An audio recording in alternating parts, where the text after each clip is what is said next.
Macaafa qulqulluurraa macaafa seera lakkoofsa boqonnaa 11 lakkoofsa 44 irraa jalqabnee walii wajjin dubbifanna. Akkas jedha: ani Waaqayyo gooftaan keessan, ani qulqulluu waan ta'eef isinis qulqulloota ta'a. Uumama lafaa irra munyuuqu kanaan namummaa keessan itti xureessinaa jedha. Kun sagalee Waaqayyooti. Hin kadhanna. Waaqayyo Abbaa, Waaqayyo Ilmaa, Waaqayyo Hafuura Qulqulluu galanni siif haa ta'u. Ergaa keef dubbii keef yaa Gooftaa, sagalee har'a nuu qabduuf maqaan kee haa ulfaatu.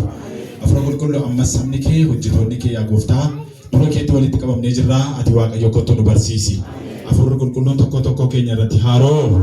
Yaa Waaqayyo, dubbiin namaa fi haasaan namaa nama jijjiiruu hin danda'u. Sagaleen kee garuu yaa Waaqayyo ulfinaaf nagaadhaan gara namaa yommuu dhufu qalbii namaa isa cufame, jireenya namaa isa dadhabe haaressee banee yaa Waaqayyo ifa bara baraatiin sammuu namaa guuta. Maqaa Yesuusin hafuurri kun gidduu keenyatti haa dhangala'u. Sagalee keetiin nu eebbisi. Aangoon diinaa mootummaan isaa hundinuu haa hidhamu. Maqaa Yesuus Kiristoosiin. Ameen. Ta'a. Waaqayyo sin haa eebbisu. Sagalee Waaqayyo irraa mata duree waa'ee qulqullummaa irratti walii wajjin hin baranna. Egaa warri barreessuu dandeessan hin barreessitu. Kaan immoo guutummaadhumatti qalbii keessan guutuudhaan akka isin dhaggeeffattanani jalqaba kana irratti jaalala Waaqayyootiin isin gaafadha. Macaafa seera Lewwotaa boqonnaa 11 lakkoofsi 44 iddoo ka'umsa keenyaati.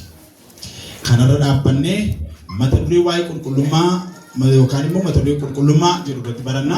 Qulqullummaan maali? Qulqullummaan attamitti ilaalama? Macaafi qulqulluu waa'ee qulqullummaa maal jedha kan jedhu wantoota tokko tokko ilaaluu yaallaa jechuudha. Qulqullummaa kan jedhu kun kaayyoon barsiisa kanaa maali kan jedhudha. Kaayyoo barsiisa kanaan isinitti himu. Kaayyoon barsiisichaa amantoonni jireenya isaanii qulqullummaatti eeggachuudhaan akka dubbii Waaqayyootti akka deddeebi'aniif. Inni lammaffaan galmi yookaan immoo xumurri isaa yookaan galmi isaa namoota qulqullummaatti Waaqayyoof jiraatan horachuu fi mootummaa Waaqayyoof qopheessuudha. Macaafa kana keessatti maal jedha? Ani Waaqayyo gooftaan keessan, ani qulqulluu waan ta'eef isinis qulqulloota ta'a jedheetu Waaqayyo bara kakuu moofaa keessaa abboome. Akkamitti jirra inni jedhu dhibaadhaa jechuudha. Kutaa macaafa qulqulluu kana keessatti kan nuyi bu'uura godhannu keessumatti kutaa macaafa qulqulluu 4 bu'uura. Seera Lewwotaa boqonnaa 11 lakkoofsa 14, Isaayyaas boqonnaa 6 lakkoofsa 3 hanga 5 maal jedha achirratti? Walitti balali'anii qulqulluudha Waaqayyo gooftaan maccaa, guutummaan lafaas ulfina isaatiin guutuudha jedhu turanii jedha.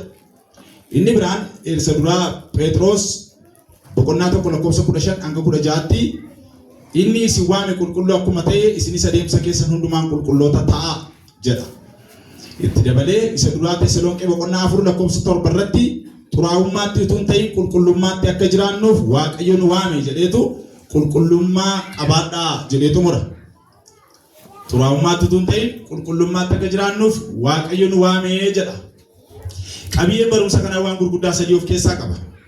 Tokkoffaan waa'ee qulqullummaa, lammaffaan waa'ee qulqullummaa irratti macaafni qulqulluun maal jedha, sadaffaan gosa qulqullummaa yookaan ibsa kan of keessaa qabaatee jechuudha. Inni dhumaa bu'aa qulqullummaa keessa jiruu fi yaada cuunfaa yookaan yaada goolabbiiti.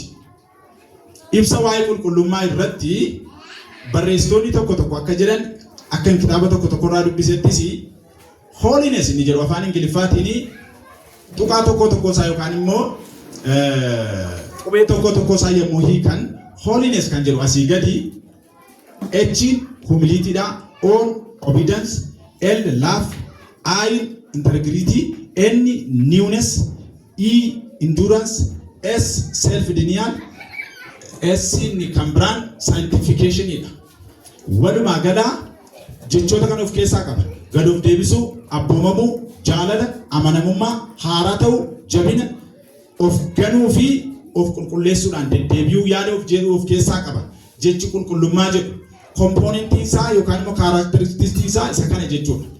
Amalli qulqullummaadha yommuu jennu jechoota kanatu addana keessatti mul'atu isa jedhu of keessaa qaba. Jechi qulqullummaa jedhu kun akka yaada macaafa qulqulluutti adda ba'uu, irraa cituu, irraa fagaachuu, hojii jal'inaa irraa fagaachuu, hojii biyya lafaa irraa adda ba'uudhaan qulqullummaadhaan gooftaaf jiraachuudha. Roomaa boqonnaa 12 lakkoofsa 2 irratti amala biyya lafaa ganuu akka ta'es dubbata. Amala Waaqayyoo fudhachuu fi jireenya isaa fakkaachuudhaan mucaa isaas ta'uudhaan kan isatti akka guddannuuf Waaqayyo amala isaa nuu kennee qulqullummaa jechuun waa'ee amala Waaqayyoo keessa jiraachuutii jechuudha. Fakkeenyaaf afaan Ingiliffaasaa irraa original holiness jedha. Inni eenyuun refer godhaa? Adam and Eve. Addaamii fi Hewaan Waaqayyoon amala isaa fakkaattii isaa kenneef Waaqayyo jedha. Bifa isaa kenneef jedha. Waaqayyo akka bifa isaa akka fakkaattii isaatti nama uumanni jedhu kuni original isa ta'edha. Egaa qulqullummaan amala Waaqayyoo fudhachuudhaa isa jedhudha. Macaafa qulqulluu kan inni jedhu. Afaan Ingiliffaatiin holiness means being separated or set apart from sin jechuudha. Set apart from sin or being separated. Itti citu itti adda bahu jechuudha. Cubburraa biyya lafaarraa. Qulqullummaan ni jedhu macaafa qulqulluu keessatti malee waa'ee jecha biyya lafaa yookaan immoo jechoota ordinary ta'an miti. Jecha baay'ee quality qabuu fi biblical based ta'edha. Bu'uura sagalee Waaqayyoo qabaa, sagalee Waaqayyooti. Qulqullummaa isa jedhu eenyutu irra beeka? Warra Yesuus Kiristoositti amanan biratti macaafni qulqulluun isa kana baay'ee cichee cimsees dubbata. Absolutely requirement for every Christian. Absolutely requirement jechuun kiristaanota hundumaaf iyyuu ulaagaa wal qixa qulqullummaadhaan ni jedhu. Namatti waliin caalu qulqullummaan maal jechuu barbaada? Ibroota boqonnaa 12 lakkoofsa 14 irra jira ergaan kun. Tajaajilli namatti garaagara ta'uu danda'a. Dinqii hojjechuun, kennaan fayyisuu, kennaan raajii dubbachuu, kennaan geggeessuu, akki dubbii namatti garaagara. Akki qulqullummaa garuu garaagara miti isa jedhudha. Qulqullummaan nama hundumaa irratti quality yookaan immoo ga'umsa tokko yookiis ulaagaa tokko qofa qaba. Innis qulqullummaa qofa. Qulqullummaan amanaa biratti, lallabaa biratti, paasterii biratti, hojjetaa wangeelaa akka koo luba biratti kanuma jechuudha. Kanaaf sagalee Waaqayyoo isa kana dubbata. Qulqullummaan kiristaanota hundumaa ulaagaa wal qixaa kan jenne isa kana ga'a. Qulqullummaa malee Waaqayyoon gammachiisuun hin danda'amu. Ibroota boqonnaa 12 lakkoofsa 14 eenyullee qulqullummaa malee Waaqayyoon gammachiisu Waaqayyoon arguu hin danda'udha. Karaa nuti Waaqayyoon arginu keessaa inni guddaa fi baay'ee macaafa qulqulluu ta'e qulqullummaadha jechuudha. Qulqullummaan optionally miti. Optionally miti kiristaanotaaf filannoo miti. Isa duraa Pheexroos boqonnaa 1 lakkoofsa 13 irratti qulqullummaan mallattoo kan Kiristoos ta'uuti malee jedha. Kan ittiin yoo barbaanne taanee yoo ta'uu baate immoo dhiifnu miti. Not optional. Inni yeroo hundumaa constantidha jechuudha. Dhaabbataadha. Isa kana kan inni dubbatu. Leewwota boqonnaa 11 lakkoofsa 44 irratti holiness is a sign of separation to God. Waaqayyoof adda ba'uudha qulqullummaa jedha afaan Ingiliffaasaa irra. Qulqullummaa jechuun Waaqayyoof adda ba'uudha jedha.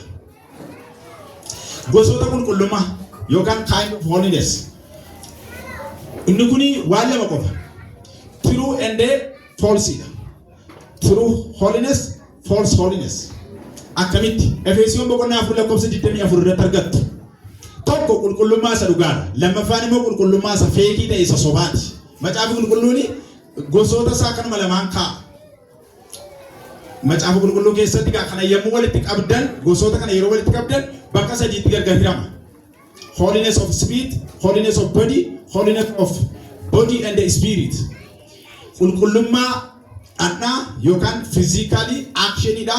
Inni biraan immoo personal inneridha keessa keenya spiritual state isa jedhamu addunyaa afuuraa isa jedhamu sana. Isa kana eessarratti argitu isa duraa Tesaloniqee boqonnaa 5 lakkoofsa 23 irratti argitu. Waaqayyo gooftaan keenya Yesuus Kiristoos jedha. Achirratti yommuu deebi'ee dhufu Kiristoos jedha. Hafuura keessan, lubbuu keessan, dhagna keessanis fayyaatti eegodha. Standardiin qulqullummaa yookaan holiness jennu spiritii, body, soulii fi fleshii bakka bu'a. Dhagni keenya qulqulluu, hafuurri keenya qulqulluu, lubbuun keenya qulqullooftu, dhagni keenya yookaan physically flesh ni jedhamu foon jechuudha. Adduma bahee foonni keenya qulqulluu akkasi qulqullummaadhaan ni jedhamu gaa gitisaa isa kana keessatti ilaalla. Fakkeenyaaf category of holiness kan jedhaman jiru. Isaan inni tokko isa ejjennoo qabudha. Inni lammaffaan immoo isa tarkaanfataa guddatanidha. Isaan keessaa lamaanuyyuu barbaachisoodha kiristaanotaaf. Lamaanuyyuu barbaachisoodha. Maal jechuudha? Fakkeenyaaf qulqullummaa isaa ejjennoon isaa cimaa ta'e jechuun fakkeenyaaf Daani'el kaanatti nyaadhee of hin xureessu. Waaqayyo qulqulluudha waan ta'eef nyaata kana nyaadhee of hin xureessu yoo du'a fidate nan du'a malee ni jedhu qulqullummaa ejjennooti. That immediately yeroo sanatti battala sanatti yoo du'a sitti fidate illee isatti qulqullummaa kanaaf hin jiraadha malee muraa jiraadha malee duutu irra naa salphata jettee filattudha. Inni lammaffaan immoo seenaa bartootaati. Qulqullummaa tarkaanfataa yookaan immoo adeemaa piroosesii kan qabu. Bartoonni akkuma gaafa guddatanii, akkuma gaafa waamamanii, akkuma gaafa jalqabaatti utuu hin ta'in akka isaan itti dhufan gara qulqullummaatti, gara perfect ta'utti dhufan. Inni giraajuwaalii dhufu kun kiristaanotaaf baay'ee barbaachisaadha. Perfect ta'aa dhufta qulqullummaatti. Kaleessa waan tokko dhiifte yoo ta'e har'ammoo waan lama dhiifte.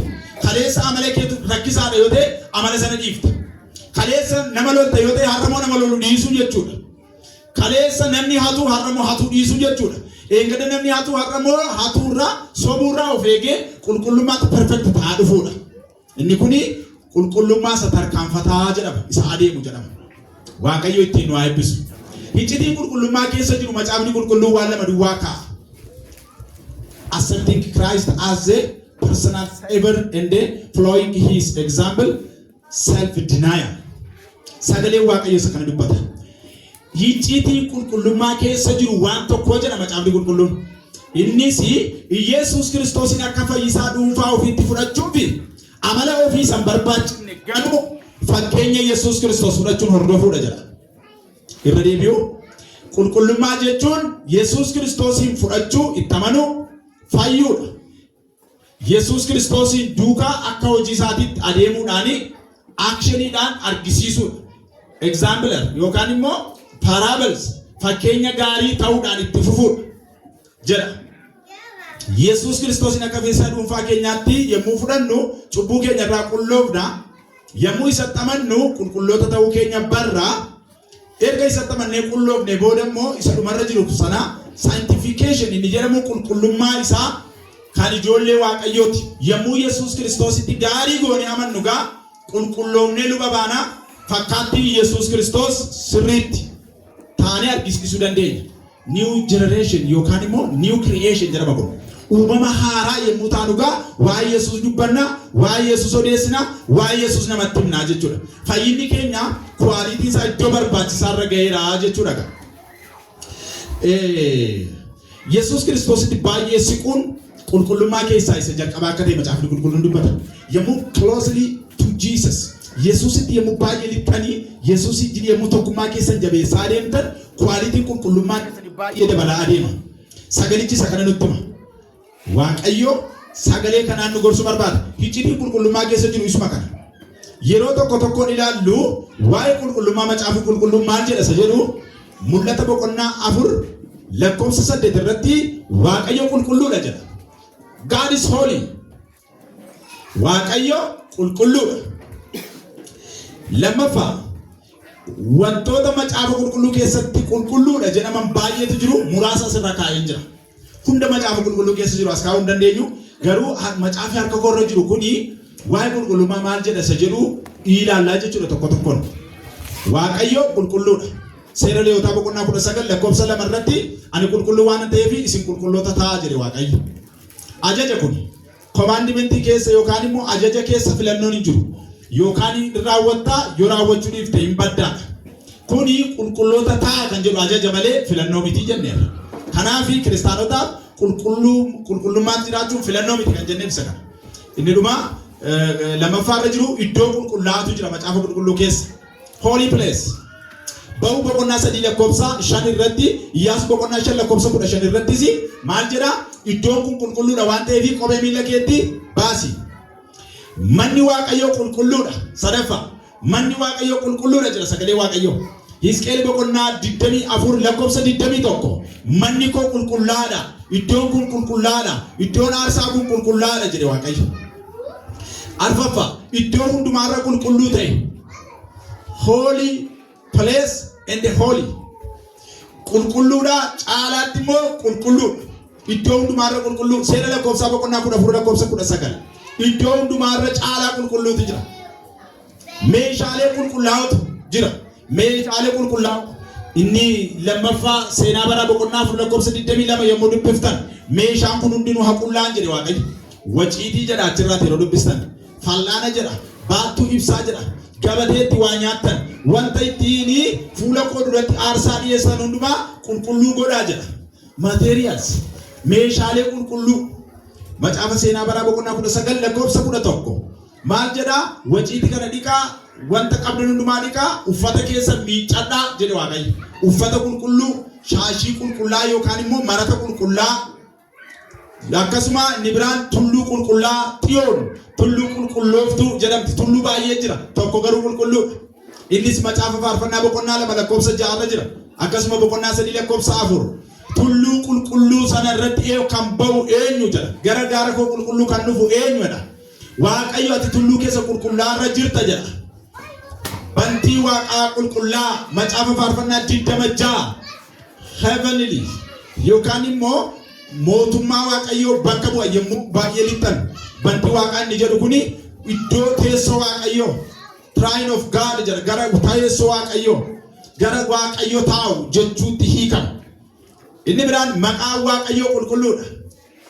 Macaafa faarfannaa 33:21 maqaan Waaqayyoo qulqulluudha. Maqaatti walabaaran miti, maqaatti ajjeesan miti, maqaatti soban miti, maqaatti raajii dubbatanii nyaatan miti, maqaatti biddeen argatan miti. Maqaan Waaqayyoo qulqulluudha. Kanaaf qulqullummaatti eegamutu irra jira. Dubbiin Waaqayyoo qulqulluudha. God's word is holy. Macaafa faarfannaa 145 achirra jira. 145 macaafa faarfannaa Waaqayyo dubbiin kee attam qulqulluudha jedha. Attam qulqulluudha. Waaqayyoos dubbiin koo qulqullaadha jedhe. Mudaan keessa jiru dubbii Waaqayyoo keessa. Teessoon Waaqayyoo qulqulluudha. Yaa Waaqayyo teessoon kee inni barabaraan qulqulluun sun attam namatti tola jedhe dubbata. Teessoon kee qulqulluudha oo jedha.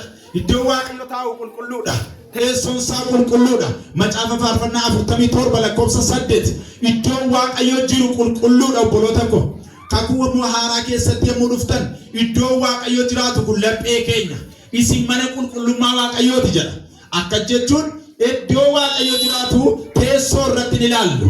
Yookaan bakka biraa tokko gaara tokko irra miti. Inni Waaqayyo dubbatu laphee keenya guutummaan sagalee kanaan nu ilaallata waan ta'eef tokko tokkoon hiikaa deemuu hin danda'u. Waan inni itti deemu waan hin qabuuf. Amma tokko tokkoon hiikee laphee keenya ilaallata. Manni qulqullummaa sana jedhee tokko tokkoon hin hiiku. Isinumti hiikachaa deema. Manni Waaqayyoo qulqulluudha. Teessoo Waaqayyoo qulqulluudha yommuu jennu waa'ee eenyu dubbataa irraa? Waa'ee ofii keenya akka dubbachaa jirrudha. Sagalichi mandara qulqullaa. Mandarri qulqullaadha. Akka macaafa qulqulluu keessatti mandarri qulqullooftuun tokko jirti. Macaafa Isaayyaas raajichaa 52 tokko irratti dubbata. Mandara qulqullaa, dibata qulqullaa, macaafa faarfannaa 89:20 dibata qulqullaa, dibati Waaqayyo ittiin nu dibe, hafuurri Waaqayyo nuu kenne, sagalee Waaqayyo nuu kenne, kennaan ayyaanaa nuyi arganne qulqulluudha. Dibanni Waaqayyo xuraa'aa miti. Dibanni Waaqayyoo keessa mudaan hin jiru. Namatu balleessa malee.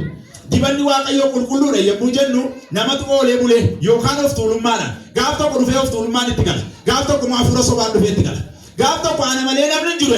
Gaaf tokko anatu ni beeka jedhee namni balleessa malee dibanni Waaqayyoo qulqulluu ture. Egaa isa kana inni jedhu macaafa faarfannaa 89:20 irratti inni biraan saba qulqullaadha. Saba qulqullaa inni jedhu Naamiyaa boqonnaa 9 lakkoofsa 14 irratti yaa saba koo isin anaaf qulqullaa jedhe Waaqayyo. Egaa holy saints inni jedhamu Waaqayyo achi jira. Tokkummaa qulqullootaa gidduu jira. Saba qulqullaatu Waaqayyoof jiraata. Saba qulqullaatu Waaqayyoon nagaa. Waaqayyo saba qulqullaa gidduu buufata. Walgahii qulqullootaas iddoo Waaqayyo jiraatudha. Kanaaf waldaan kiristaanaa isheen kan Kiristoos taate kun har'a fakkaattii Yesuus Kiristoos waan taateef saba qulqullaadha nuyi Waaqayyoof. Isa kana sagalichi saba qulqullaa Naamiyaa boqonnaa 9 lakkoofsa 14 Ba'uu boqonnaa 19 lakkoofsa 6 irratti ati ya saba ko saba qulqullaa'inaa ta'e jedhe Waaqayyo waamicha godhe. Qolaasaayis boqonnaa 1 lakkoofsa 22 isin qulqullummaadhaan Waaqayyoof jiraattu isinirra jira jedha. Waa'ee qulqullummaa hima. Inni biraan yaada garaa qullaa'aadha. Amma eessatti adeemaa jirra? Fiizikaalii irraa gara keessa keenyaatti adeema sagaleen kun. Yaada garaa qullaa'aa Filiphisiyoos boqonnaa 2 lakkoofsa 5 isin obboloota ko yaada garaa qullaa'aa qabaadhaa jira. Amantii yaada garaa qullaa'aa qabaadhaa jira. Hammina qabaatinaa jedha. Yaa garaan namootaa hamminaan akka inni guutu godha seexanni. Seexanni yaada garaa namaa isa gadi fagootti dhufe soba dubbata. Isatti dhufe asaasa. Yaada garaa namaa booressa. Afuura san booree yaada garaa san booree jedha sagalichi. Yaada garaa san booree. Seexanni yaada garaa namaati afuura namaati kan inni faalu. Seexanni dhimma fiizikaalii keenya loluurraa dhimma hin qabu. Yaada keenyaaf yaada isa Waaqayyo barbaadu isa keessa keenya jiru sana lola inni. Filiphisiyoos boqonnaa 2 lakkoofsa 5 dubbifadhaa. Waaqayyo yaada garaa qullaa'aa nuuf haa kennu. Gaafas dubbii micciiruun hin jiru. Gaafas xuraa'ummaa keessa dhaqanii lixuun hin jiru. Gaafas wanti hundumaa poozeetiiviidha. Ilaalcha qulqulluutu dhufa gaafas. Kiristoosii waaqeffachuun namatti tola. Tokkummaan obbolootaa namatti tola. Namni wal ajjeesee wal balleessee hin jiraatu. Seexanni gaa yaada garaa isa namaa isa dhokataa kana keessa buufata. Dwelling in achi keessa miliqa jedha afaan Ingiliffaa irraa. Seexanni achi keessa miliqa. Waaqayyo keessa jiraata. Waaqayyos nu keessa jiraata. Egaa lamaanuyyuu iddoo sana irratti wal loluu jechuudha. Hafuura qulqullaa'aadhaan ni biraan macaafa Isaayyaas 63:11 macaafa Isaayyaas 63:11 hafuura qulqullaa'aa uumii jedha miti Daawitis hafuura qulqulluu hafuurri qulqulluun kun maal godha? Ofii masaafuu hafuurri qulqulluu Waaqayyo mataa isaati miti yoo ofii masaafuu Waaqayyo mataadha ofii masaafuu Waaqayyoodha. Hafuura qulqulluu inni jedhamu kun Holy Spirit. Hafuura qulqulluun kun maal godha? Hafuura qulqullaa'aa namaa kenna. Hafuurri qulqulluun maal nama godha? Nama qulleessa. Jallinatti nama qulleessa. Anna namaarraa waan hin barbaachifne baasa. Isa kana dubbata. Dubbisaas. Soomii qulqullaa'aa yookaan immoo sooma qulqullaa'aa. Yo'eel boqonnaa 1 lakkoofsa 14 irratti soomiin keessaniif kadhannaan keessan waaqeffannaan keessan qulqullaa'aa haa ta'u jedhe Waaqayyo. Rakkoon keenya amma inni kuni hundumti isaa nu ilaallata. Garuu inni dhumaa kun immoo sirrimatti na tuqeedhaan gaafan qophaa'u waan kana baay'ee matti xiyyeeffadhe.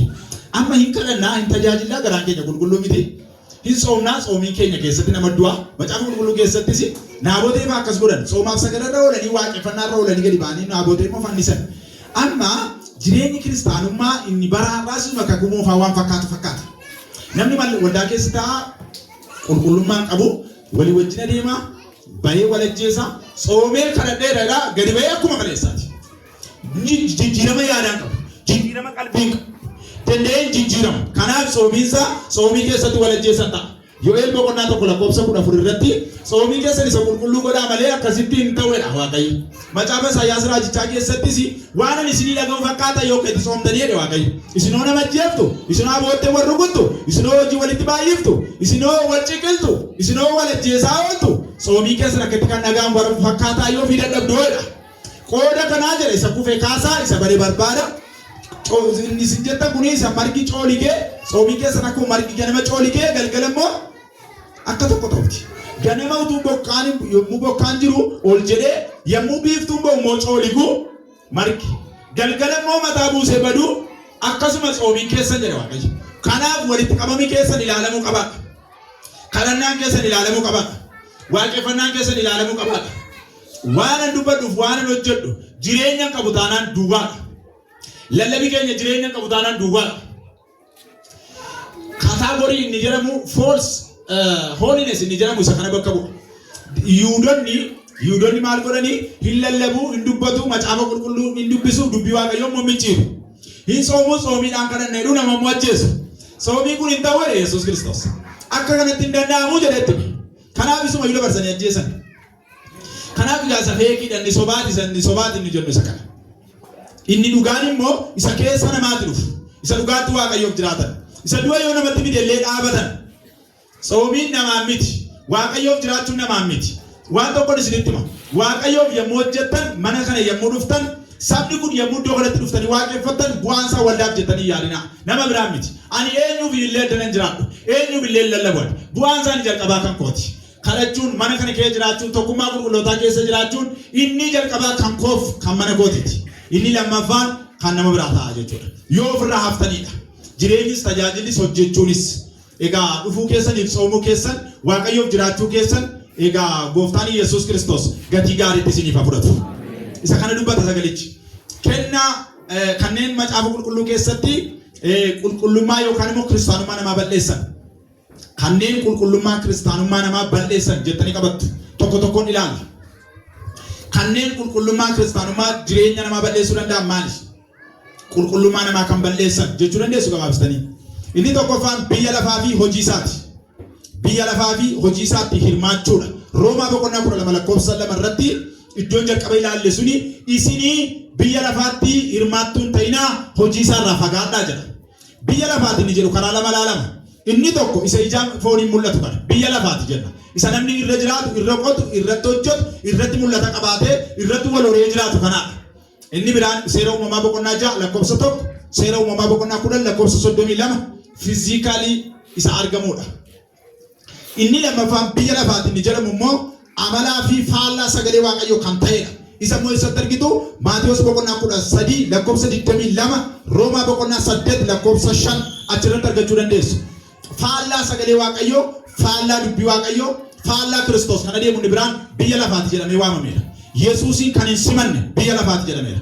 Innis Yohaannis boqonnaa 1:10-11 biyyi lafaa isa hin simanne inni gara biyya dhuunfaa isaatti dhufe gara biyya lafaa dhufe. Biyyi lafaa garuu isa hin simanne inni jedhu inni dhokataan isaa biyyi lafaa isa tokko isa faallaa Yesuus Kiristoos ta'edha jechuudha. Yesuusin kan hin simanne kan waan qulqullaadhaan mormuudha.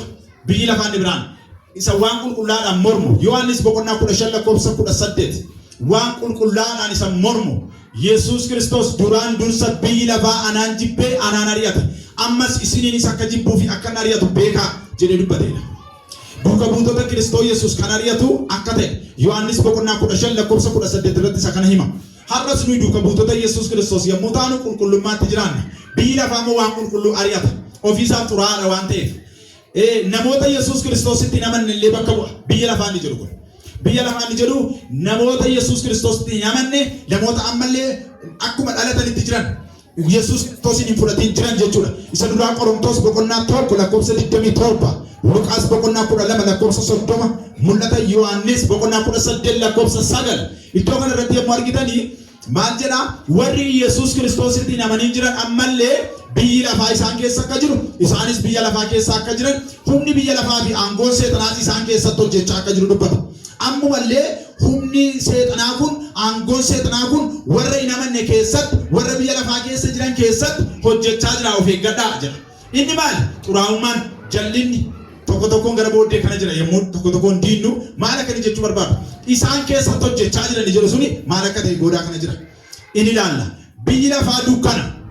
Biyyi lafaa dukkana. Efesoon boqonnaa 6:12 baarratti biyyi lafaa dukkana.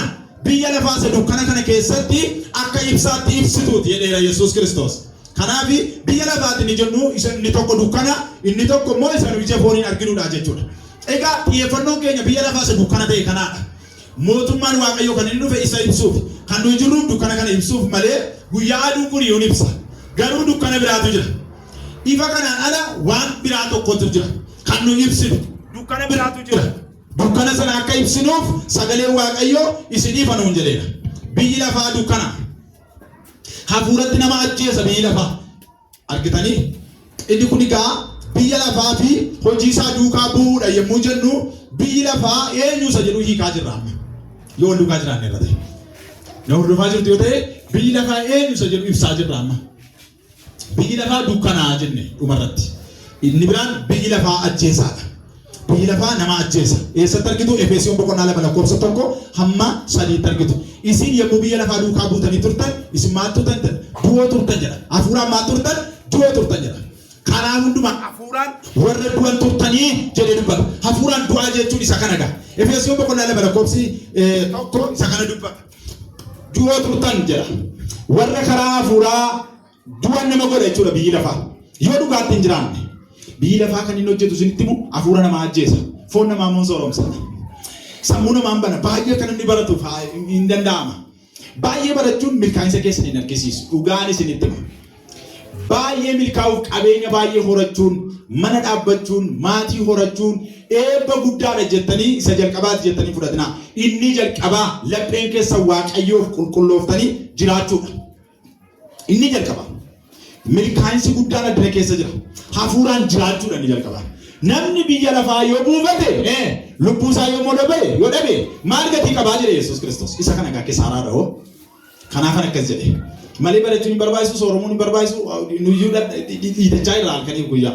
Hamma dandeenye sekeendii tokkoof illee akka nurratti hin gubannetti waan dandeenye hundumaa goona.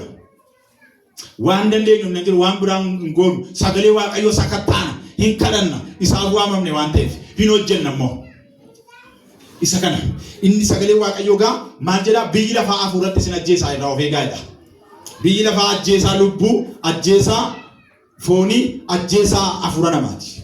Irraa of eegaa. Oolee bulee immoo foon namaayyuu hin ajjeesa. Foon namaayyuu gara jal'inaatti oofa. Efesoon boqonnaa 2:1 dubbisuu dandeessu. Inni biraan cubbuudha. Jalqaba maal jennee qulqullummaa jireenya namaa kan balleessu maal jennee tokkoffaa irratti biyya lafaa fi hojii isaa jennee lammaffaan siin yookaan immoo cubbuu kan jedhamudha. Warroonni kun baay'ee warra tokko ta'anii macaafa qulqulluu keessatti. Seera uumamaa boqonnaa 4:7 irratti cubbuun balbala kee dura riphee jira irratti humna argadhu jedhe Waaqayyo. Eenyuun? Qaayiniin. Qaayin cubbuun balbala kee dura riphee jira. Si eeggata, si argachuu siin kajeela jedheen. Achirraa yeroo dubbistan. Si argachuu kajeelaa irraa of eeggadhu. Eessa jira cubbuun? Balbala kee dura jira. Cubbuu. Fedhaa fi hawwii foonii. Cubbuun egaa maal cubbuu keessa maaltu jira? Kompoonentii cubbuu keessaati inni tokko fedha foonii fi yookaan hawwasaati. Fedha foonii yookaan hawwasaa inni jedhu kun bal'aadha. Bal'aadha. Isin garuu Roomaa boqonnaa 8:7 dubbisuu dandeessu. Maal jedha iddoo kana irratti? Fedha fooniitii fi hawwii isaatiif hin jiraatinaa jedha. Hawwa inni jedhamu kuni isa namni fedha foonii barbaadu qofa miti. Waan biyya lafaa hawwuun, waan biyya lafaatti hidhamuun, qabeenya biyya lafaatti hidhamuun maal nama godha achirraati diina Waaqayyoo nama taasisaa jedha. Namni waan biyya lafaa jaallachuutti hidhamu Waaqayyo abbaa jaallachuun isa keessatti hin argamu, hin jiru jedha. Waan biyya lafaa jaallachuutti yoo hidhamtan abbaa jaallachuun isin keenya jedha. Waan biyya lafa dinaayil inni jedhamu yookaan immoo mormuu diduu inni jedhu gaa qulqullummaa keessatti diduu barbaachisa jechuudha. Waaqayyoof jiraachuudhaaf waan baay'ee diduu qabda. Dhuguma nama Waaqayyoo ta'uudhaaf waan baay'ee mormuu qabda. Gatii ati baaftuu jira. Sababii nama Waaqayyoo taate qofaaf. Aarsaati kaffaltu garuu namni beekuu dhiisuu danda'a. Lolli kee lola hafuuraa waan ta'eef. Lolli inni loltu lola dukkanaa sana ajjii waan ta'eef. Namni waan beeku waan muraasa kan inni beeku. Hamma nuyi dubbannu hamma walii wajjin jiraannu wal beekna malee hamma kanaan ala jireenya koo beekuu hin dandeessan. Hamma waa wayii tokko wal beekna. Kanaan ala jireenya koo guutummaa beekuu hin dandeessan. Egaa akkasuma jireenya ofii keessanii keessatti isin walii keessan beekuu hin dandeessan. Waaqayyo inni garaa namaa keessan garaa namaa beeku. Waaqayyo inni isin qabsoo isin irra jirtan beeku. Kanaaf lolli isin irra jirtan lola hafuuraa akka ta'u qabu sagalee Waaqayyo isinitti hima. Tole kanaaf dhamaatiif dadhabbii keessanii akka gatii isin argatutti namni akka safaree isinii kennuuf utuu hin ta'in hafuurri qulqulluun akka isinii fi chaappessutti qulqullummaadhaan hojjedha. Namootatti beekamuudhaaf utuu hin ta'in Kiristoos Yesuus biratti fudhatamoo ta'uudhaaf akka dhaabannu sagalichi nu gorsa. Fedhii yookaan immoo hawwa inni jedhamu keessaa akka ifaanuu ta'utti sagalee Waaqayyo maal jedhee dubbata? Inni jalqabaa ejja jedhee dubbata asirratti. Hawwa isa jedhamu keessaati tokko ejja. Lammaffaan immoo sila maal jenne gargaaraa irratti waa'ee soorumaa yaaduun, waa'ee waan biyya lafaa yaaduun guutummaan tiyyuu waa'ee biyya lafaati. Hawwa isaatti hidhamuun waan biyya lafaa hawwuun jeneraaliidhaan sun. Garuu yeroon keessaa tokko baasuu tokko fuudhee yemmuu isinitti immoo firee tokko yookaan immoo baallee tokko ejja. Abboommii 10 kennaman keessaa abboommiiwwan 10 keessaa abboommii kun abboommii ja'affaa irratti argama. Hin ejjin kan jedhu. Jecha gabaabduu fi xiqqoo tokkodha. Macaafa seera ba'uu keessa jirti. Boqonnaa 20 keessatti argachuu dandeessu.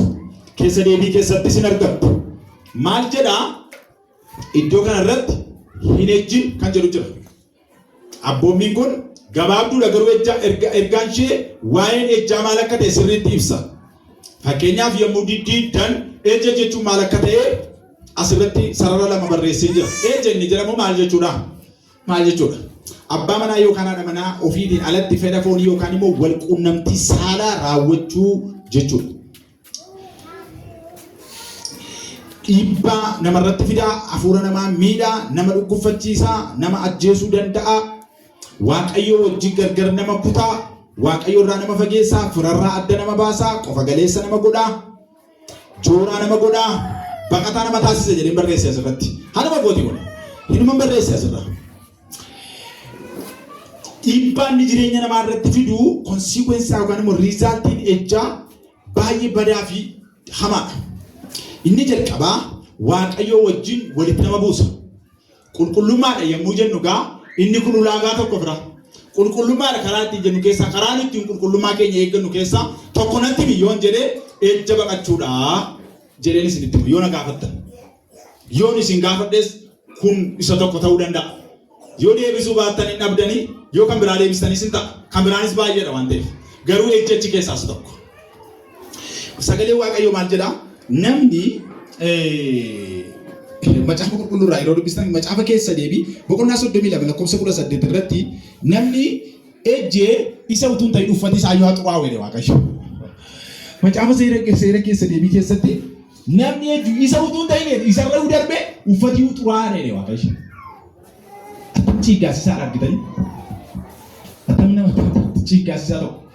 Uffati namaayyuu hin xuraa'a Waaqayyo duratti. Uffati keeyyuu ija fuulduraa habaduu jedhe Waaqayyo. Uffati chaagubatu jedhe habaduu uffata akkasii. Namichi akkasii immoo attama ta'u ishee. Namichi kana raawwate attamaa ta'u. Namni kana raawwate attamaa ta'a. Uffannuu gubatee, uffannuu jibbisiisee, uffannuu xuraa'ee. Isa kana mootota isa duraa boqonnaa 14 lakkoofsa 24 irratti Waaqayyo akka jedhe yaa saba koo qulqullummaatti jiraadhaa. Waan ani isin gidduutti jibbu immoo ejja jedhe Waaqayyo. Kallattiidhaan. Waan tokkoon isin gidduutti jibba inni immoo ejja jedhama jedhe Waaqayyo. Inni kun barbaachisaa fi barbaachisaadha fuula Waaqayyo. Dhuguma nama Waaqayyo taanee jiraachuudhaaf. Macaafa qulqulluudhaan seera Lewwotaa boqonnaa 17 lakkoofsa 7 irra dubbiftanii waaqayyolii tolfamoo keessan warra wajjin ejjitanii wajjin badaa jedhe Waaqayyo. Baay'ee nama dhiba. Sabni sun waaqa tolfamaa qaba. Waaqa tolfamaa isaa wajjin moraqee fedha foonii raawwata. Asirraa yeroo dubbistan. Sababii kanaaf amalli kun oolee bulee yommuu dubbistan eenyutti na fidaa? Macaafa seera uumamaa boqonnaa 19tti na fida ture. Innis waa'ee soodomummaatti fida. Otuma deemanii utuu walii isaanii wajjin ejjaniiti dhanni ejjaamnuu kenname rakkoon qabu jedhaniiti ejjan. Akka fedhan itti jiraatanii booda irra darbanii waaqa tolfamaa isaanii wajjin ejja jalqaban. Isteebii biraa.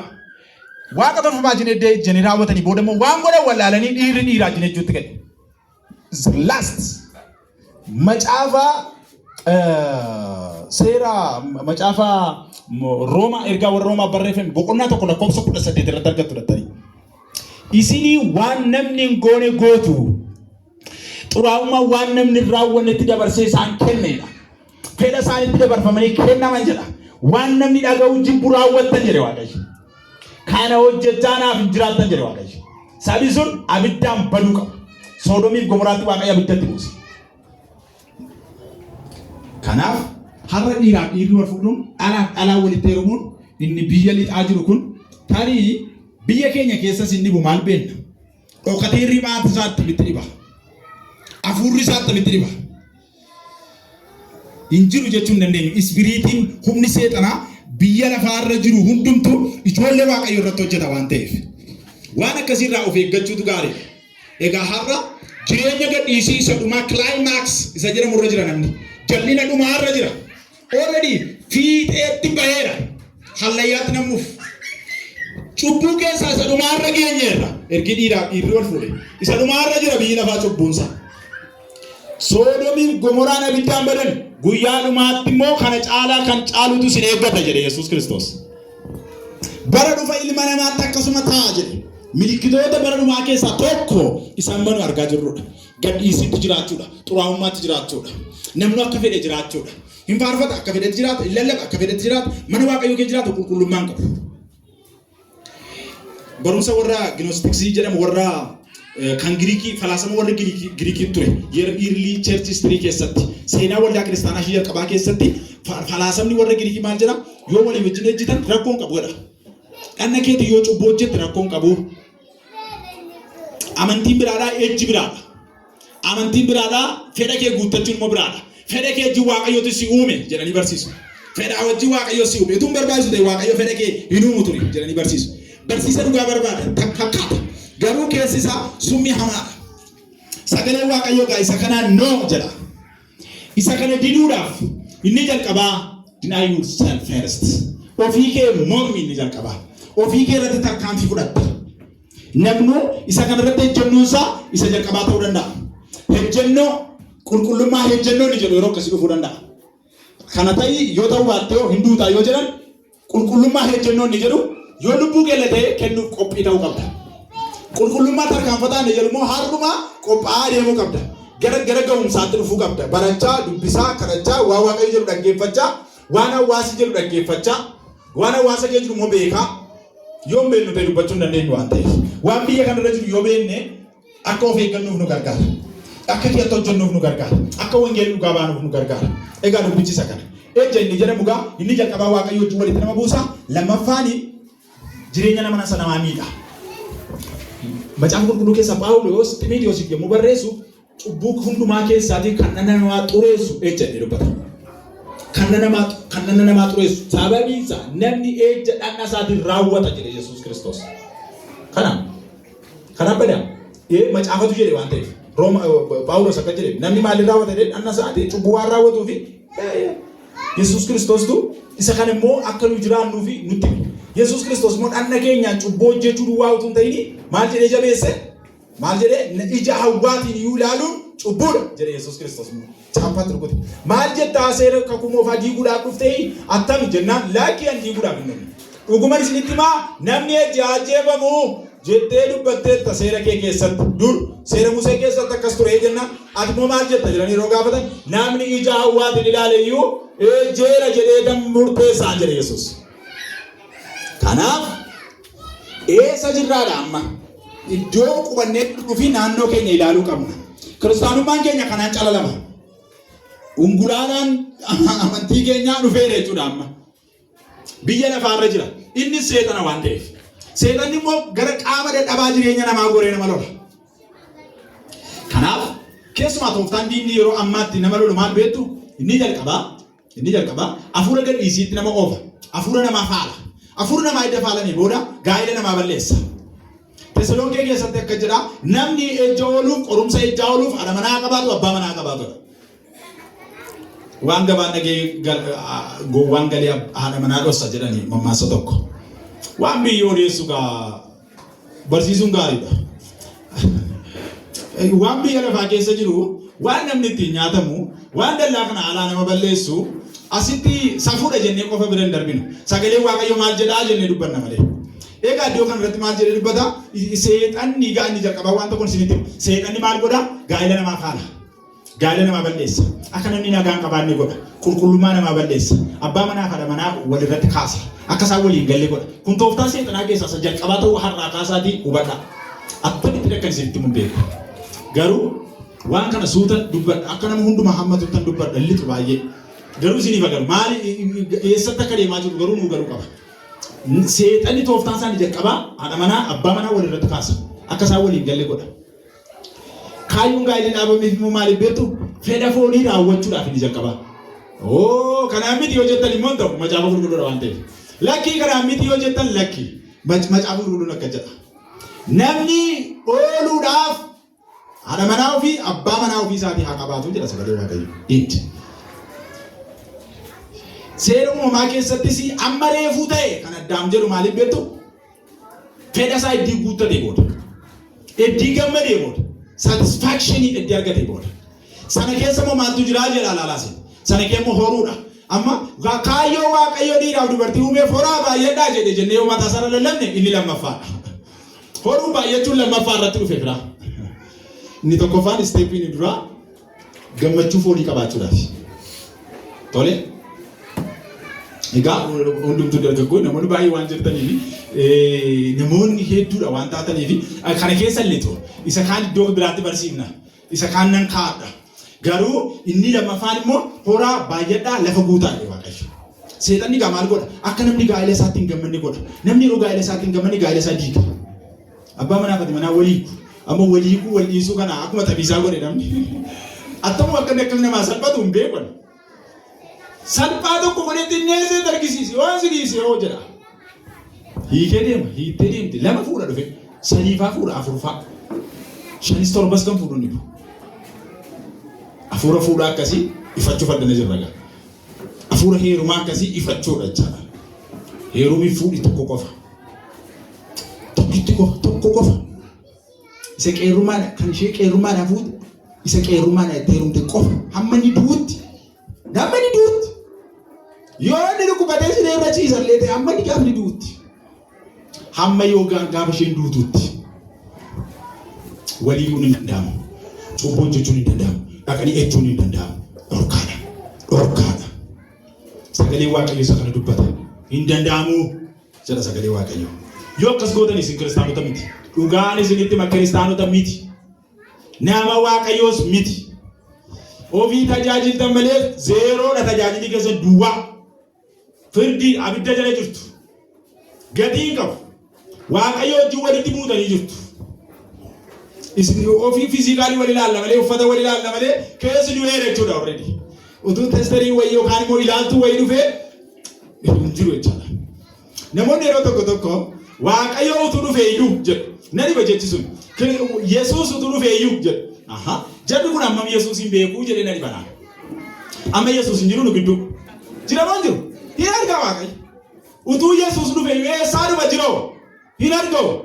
Macaafa qulqulluu keessatti akka jiru warra ollaaqii wajjin warra Gibsii wajjin jira danarraa yeroo dubbistan warra Gibsii wajjin walii galtee ejja raawwatte miti yoo danarraa maal jechuudha waa ani si qulqulleesse mini ati moo warra ejja barbaade jine miti maammi namaa taateedha na Gibsii inni jiru suni maqaa duwwaan fudhatina gocha waan amala Fari'ooni waan Waaqayyo ciigga'uudha maaliif isaanii wajjin walii galtee Waaqayyo ijoollee waaqarraa ijoollee biyya lafaa kan jedhamanii karaan itti Waaqayyo dheekkamsa fide maal irratti beektu ijoollee waaqarraa ijoollee lafarraa wal irratti fedha foonii raawwatan wal fuudhan jira sagalee Waaqayyo qulqullootaaf jalloonni gaafa wal makan hin dheekkama Waaqayyo. Mandara tokko kee jiraan nagaruu wal makuu hin dandeenyu. Biyya tokko kee jiraan nagaruu wal makuu hin dandeenyu. Saba tokko kee jiraan nagaruu wal makuu hin dandeenyu. Adda nuyi mallattoo haaraa qabna nuyi. Mallattoo qulqullummaa qabna nuyi. Mallattoo ijoollee Waaqayyoo ta'uu qabna nuyi. Jireenya namaa kan balleessuuf qe'ee namaa kan mancaasu kana. Kun Waaqayyo wajjin walitti nama buusa. Jireenya nama sanaan balleessa. Hannarra sobar ejji hamaa akka ta'e sagalee Waaqayyo dubbata Phaawulos Ximootiyoosiif yeroo barreessu. Dhanna isaatiin waan cubbuu raawwatuuf jedha. Dhanna isaa xureessuu isaati jedha. Waaqayyo immoo sila maal jenne qulqulluudha, manni isaa qulqulluudha, tulluun isaa qulqulluudha jechaa oollee balleessaa irra jechuudha. Tulluu Waaqayyo balleessaa irra, mana Waaqayyo balleessaa irra, teessoo Waaqayyo balleessaa irra jechuudha hiikisa. Barumsi keenya akkasitti deema. Malee yoon kufee ofiifan kufaa yoon tolaan jedhamni macaafa qulqulluun inni tolaan inni yookaan inni qajeelaan yoo torba kufee yoo torba hin kaa'edha. Namoonni akka jedhanii shaakalu hin danda'amu waan akkasii. Cubbuu biratti shaakalli hin danda'amu. Cubbuun hin shaakalamu. Jallinni hin shaakalamu. Waan jallina shaakaluun hin danda'amu obboloota ko jechuma gabaabaa yoon isinitti hime. Warra olloota keetiin jedha Hisqeel boqonnaa 16 lakkoofsa 32 irratti warra ollaa kee wajjin maqaa koo balleessite Waaqayyo. Kanaaf har'a kiristaanonni warra dhugaatti hin jiraanne biyya lafaati warra jedhaman silaa keessa jira hubadha. Biyyi lafaa eenyuuf akka ta'an sila dubbanneerra miti. Biyya lafaa warri jennu sun warra tuqaa shan ilaalle sun hamaadha baay'ee. Isaanii warri kwaalitii jireenya namaa sadarkaa hafuura namaa balleessan qulqullummaa namaa balleessan isaan irraa of eeguudha. Sagalee Waaqayyoo isa kana dubbata. Waaqayyoon tolfamaa isaanii wajjinis akka isaan cubbuu hojjetan cubbuudha inni jedhu gaa komponentii isaa baay'eedha. Egaa namni gaafa dhanna isaatiin cubbuu hojjetu maal jenne Waaqayyoo wajjin walitti bu'a kan hubachuu qabdu. Ishee kana sirriitti hubadhaa. Waaqayyoo wajjin walitti bu'a dhanna isaatti miidhama. Dhanna itti miidhama jechuun maal jechuudha beektu gammachuu dhaba. Tuffatamaa namni akkasii of tuffata ceephaamaadha. Hawaasa gidduu taa'uu hin danda'u. Namni akkasii hawaasa gidduutti adda qabu. Dubbachuu hin danda'u. Confidence qabu. Yaadi bareeda waan ta'eef. Gararraatti maal jenne yaada qullaa jenne minis yaadi isaa already booreedha waan ta'eef yaada qullaatu hin jiru. Qulqullummaan jedhu immoo yaada inni tokko. Yaadi namaa gaafa boora'u immoo namni confidence qabu. Dubbachuu hin danda'u. Lallabuu hin danda'u. Jallina dhiisi jechuu hin danda'u. Namni waan keenya jiraanne dubbatu waan ta'eef. Egaa iddoo kanatti Lammaffaan ofiisaati balaarallee bu'uu danda'a. Dhukkuba hamaadhaan qabamuu danda'a. Dhukkuba daddarbaatu jira.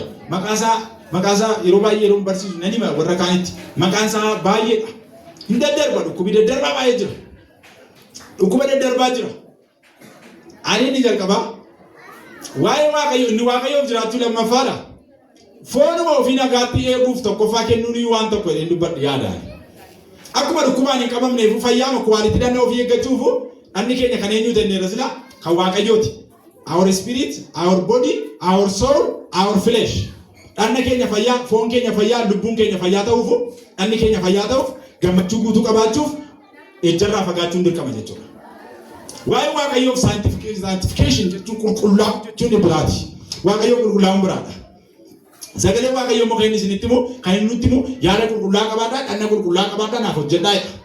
Egaa namni gaafa ejja keessa jiraatu oolee bulee balaa keessa bu'a jechuudha. Oolee bulee dhukkuba hamaadhaan qabamu. Utuun qabamin hin hafu namni akkasii. Namni akkasii utuu dhibeen hin qabamin hin hafu. Utuu masirni bayyaa hin qabamu iyyuu utuun qabamin hin hafu murteessaan. Already qabameera waan ta'eef. Sagalee Waaqayyoo yaali isaa qabameera dhukkubaan. Xuraa'ummaan qabameera sagalee Waaqayyoo. Waan bira yaali biraan barbaachisu. Dhiiga fuudhuu biraan barbaachisu. Namni akkasii already dhukkubfataadha. Yaala fayyaasa barbaachisa. Yaaliin fayyaa kun immoo isa nama dubbachaa jiru kana. Tiriitimentii isa kana barbaachisa. Namni iddoo akkasii bahu qaba already. Hafuura waan ta'eef. Sagalee Waaqayyoo gaa dhanna namaa miidhaa jedha. Lammaffaa walajjeesuulee fiduu danda'a. Namni gaafa hedduu walajjeesuulee danda'a. Namoota akkasii beekuu dandeessu. Namoota akkasii beekuu dandeessu. Walajjee ajjecha assassination fiduu danda'a walajjeesuu. Namni sababii kana walajjeese aniyyuu nama baay'een beeka.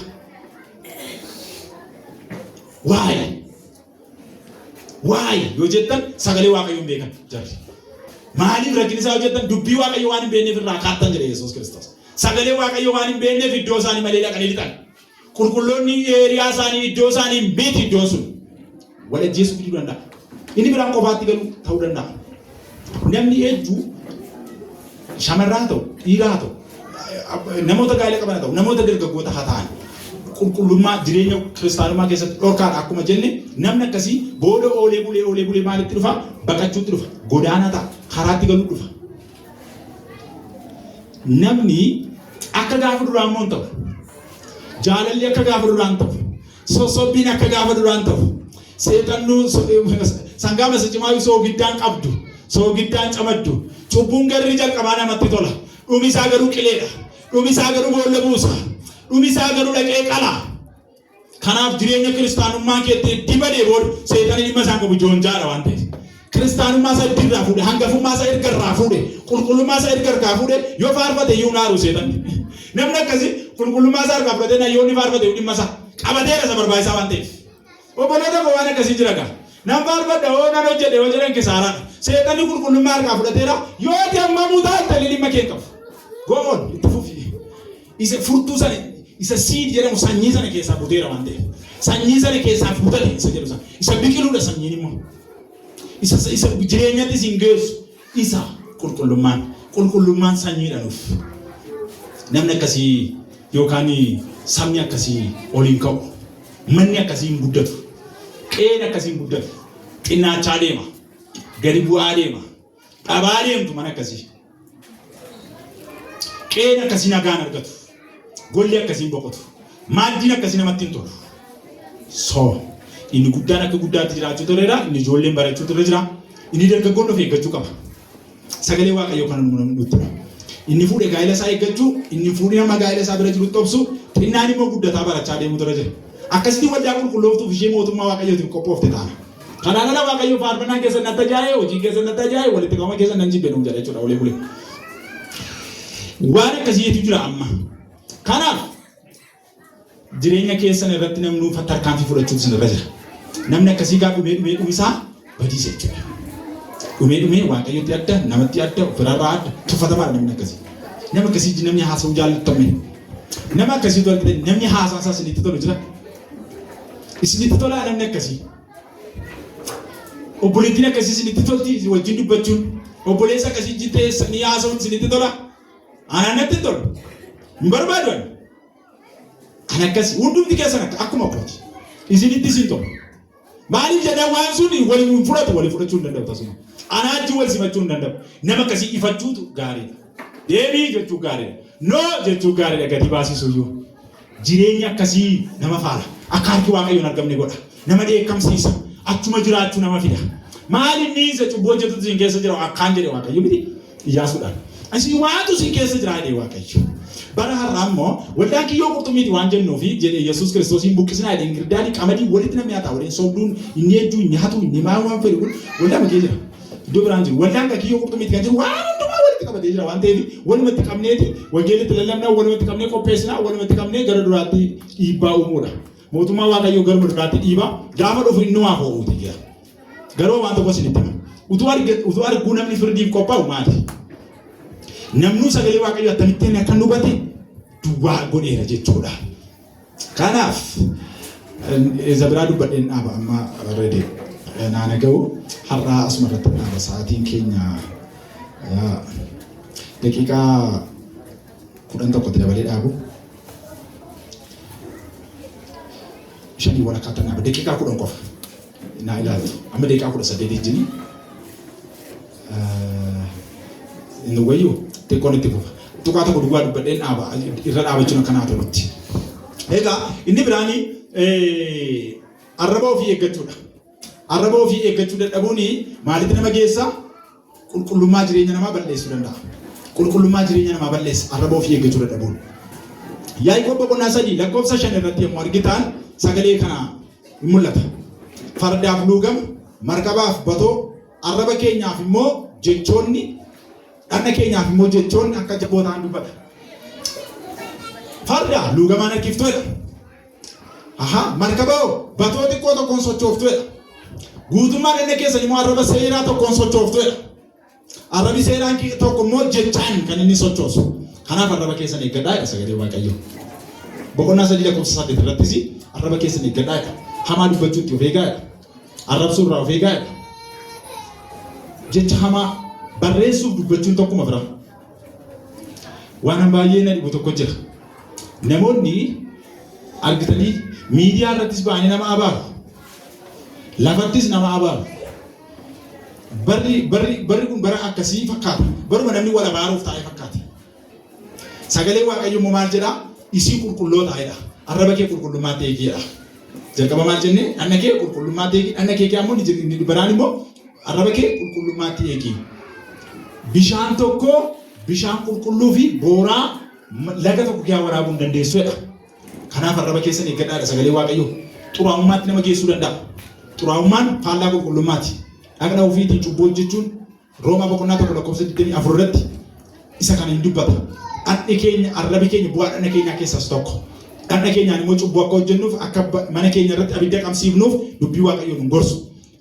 Yaa'ikoob keessattis mana keessanitti abidda qabsiisinaa. Arrabi xiqqoon kun jechoota tokko dubbatteetu waan muraasaan dhaloota ammaatti isa dhufuttis abidda qabsiisadha achirraa dubbiftan. Amma argitanii namni jecha ijaa wal baafata. Kaleessa akkas ture har'oo, dheengadda akkas ture boroo ijaa baafata deema. Dhalootatti abidda qabsiisadha.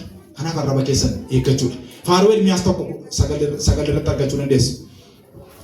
Xuraa'ummaan isaanii uffata isaan irratti sin argameedha. Kanaaf arraba keenyarra uffata keenyarra cubbuu jiru hundumaa kaasuudha jechuudha. Xuraa'ummaas jedhu kana iddoo 40 mul'atee jira. Xuraa'ummaan keessan fuula fuulduratti baay'eedha waan ta'eef haqaa ofirraa miicaatii balleessaa. Hisqeel boqonnaa 22:15. Xuraa'ummaan keessan hammeenya keessan jedhe Waaqayyo. Hisqeel boqonnaa 24:13. Dubbii haaraa tokko dhufe gara dhumaa kanarra. Amma dhaabeen jira. Gara dhumaa kanarra dubbii haaraa tokko jira. Hisqeel boqonnaa 24 lakkoofsa 13 irratti xuraa'ummaan keessan maaloo dhedhee hammina keessanii jedhe. Hammina jechuun beektu? Hammina jechuun yaada micciiramaa qabaachuu. Isin biratti mala. Isin jitaa iddoo biraa jira. Hammina jechuun isa akkasiiti. Hojjechuu danda'a hin hojjetu. Hammina. Namni tokko hammina fuudhee taana waan masila wal hojjetu. Xiiqii keessa galee jechuudha. Yeroo ammaa waan akkasii jira. Inni kun egaa qulqullummaa dhabuun keessan sababii hammina keessanii gadi Waaqayyo. Hammina Waaqayyo nu keessaa baasu. Hammina xiiqii utubee gadi balleessu. Intentionally itti yaaddee waa balleessu. itti yaaddee waa balleessu. Itti yaaddee tokkummaa miidhuu. Hafuura akkasii jechuudha. Hafuura akkasii Waaqayyo argutu. Amina.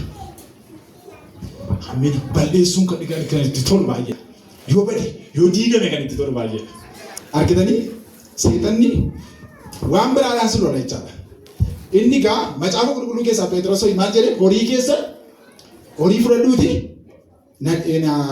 ayyaana kana naa kenni jedhanii seexan Phexros fayyina akka jedhe baay'ee keessaa jennaan Phexros fa'a horii fudhadhuuti naa kenni ayyaana sana harka ta'uwe seexanni kan inni barbaadu argitanii seexanni rakkoo horii qabu rakkoo ayyaanaa malee rakkoo fayyinaa malee rakkoo qulqullummaa malee seexanni rakkoo horii qabu horii sii kennan nu miliyeenaan horii keetiin badii enne gaanus akkuma Phexros fa'a badii horii kee wajjin sagalee Waaqayyoo immoo hangafummaa kee hin kennin jedha ameen.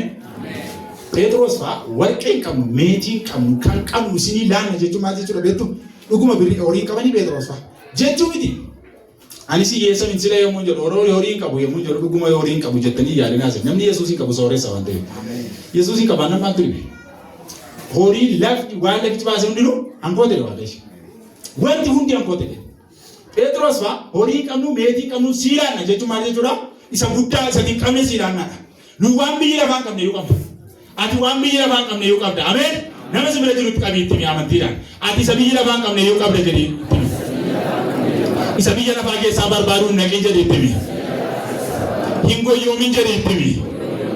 Biyyi lafaa gowwoomsaadha waan ta'eef isa qabdu xiqqeessee isa qabu guddisee fida seetan.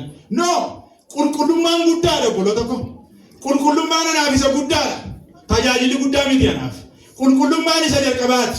Jireenyi isa jalqabaati. Yommus Yesuus Kiristoos yommuu dhufu isaa wajjin fuudhaan wal arguuf konfiidensii qaba nan arga. Ilma Waaqayyoo wajjin wal arga dheenee eega.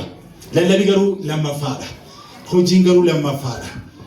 Warra kaaniin seetan yeroo tokko tokkummaa maal jira isinan diigaa isinan balleessa hojii foonii akkas isinan diigaa isinan bittimsaa hin jiraattanii waldaan kun hin jiraattanii amantoonni ittiin fuftanii ijoollee Waaqayyoo ittiin fuftanii wangeelli ittiin fuftanii soba abbaa sobaateedha.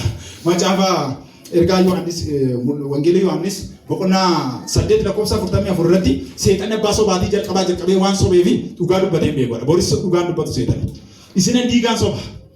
Har'asi seetanni garuu tooftaa maaliin dhufee jira beektu? Tooftaa maaliin dhufee jira? Tooftaa ammaa kanaan dhufee jira. Gara ejjaatti nama oofa, gara xuraa'ummaatti nama oofa, gara waan xixinnootti nama dhufeetti nama haata. Isa siidii keessaa fuudhannaa xuraa'ummaatti kufeera namichi gatii qabu. Mirga nama dhowwata seetanni kanumaan dhaabe. Cubbuun mirga nama dhowwata. Cubbuun mirga nama dhowwa. Macaafa qulqulluurraa Hisqeel boqonnaa 39:24 irraa morgitan Hisqeel 39:24 irratti cubbuun mirga nama dhowwata. Namni ejju qalbii qabudha miti sagalee Waaqayyoo fakkeenya keessattis namni cubboo jedhu qalbii qaba. Jireenyi xuraa'e sammuun qabu, yaada qabu, gammachuun qabu, gammachuun itti dhaga'amu. Egaa gooftaan isin haa eebbisu. Kutaa lammaffaa torbanirraa waan gurguddaa lamaa walitti deebina. Isa torbee malee isinitti hima. Har'a isinitti himu. Dhumni barumsa kanaa dhuma gaarii tokko ta'a. Akka itti adeemnu akkasitu hin ta'in gara oliitti. Ameen. Garri adeemsa keenyaa gara gadiitti tun ta'in akkasas ol adeemaa jirra. Yesuus Kiristoos mirga isiniif haa laatu.